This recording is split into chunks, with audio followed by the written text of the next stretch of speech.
É, Bem, o livro Design e Desenvolvimento, 40 anos depois, ele surgiu no decorrer da minha tese.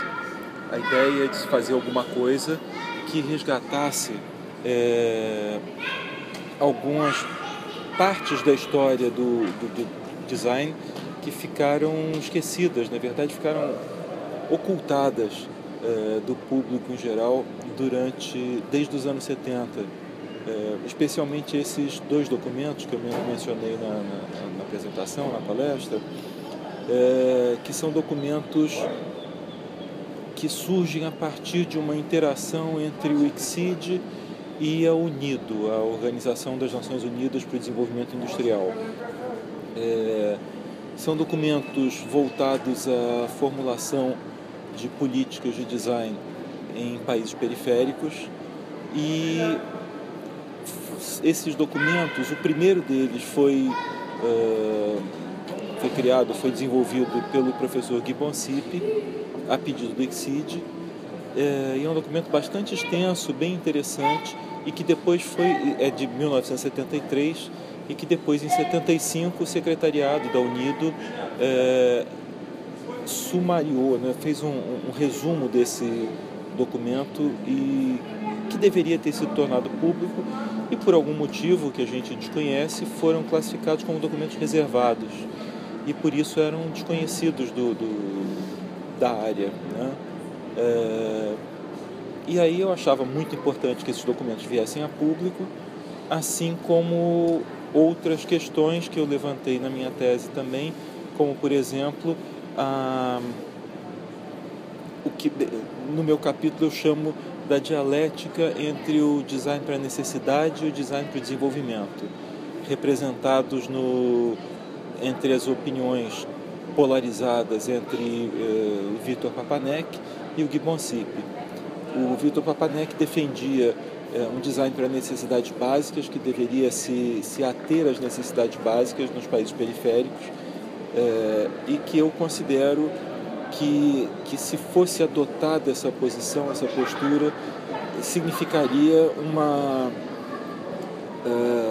um distanciamento maior desses países periféricos dos países centrais,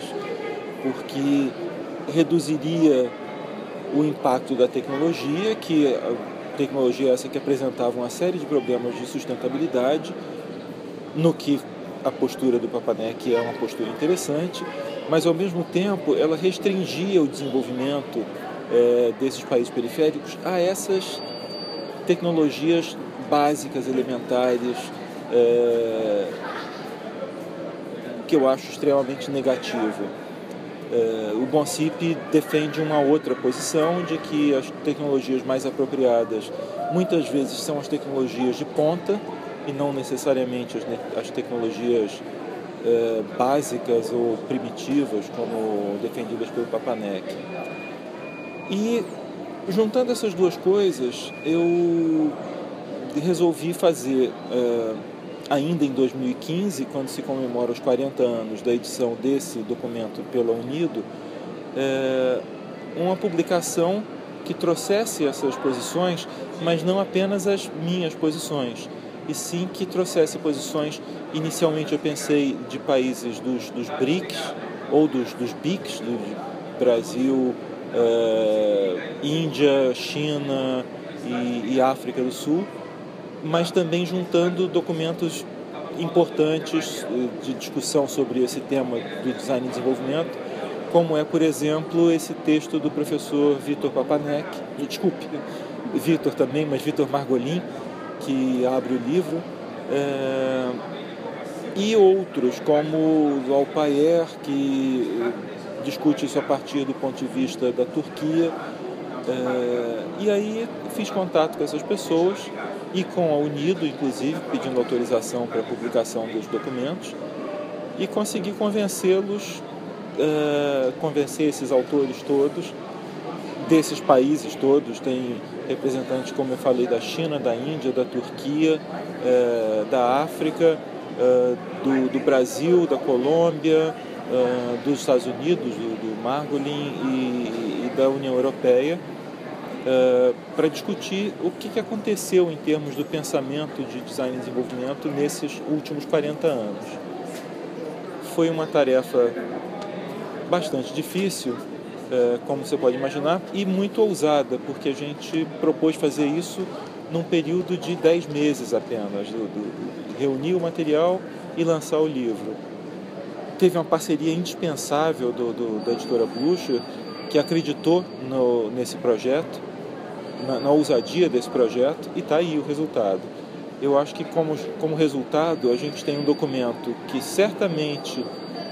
será importante para discutir esse tema, o tema das políticas de design, o design como ferramenta de desenvolvimento, até pela inexistência de livros que tratem desse assunto. E eu tenho participações importantes, por exemplo, o representante da África, o professor Mugendi Mhita, ele é do Quênia e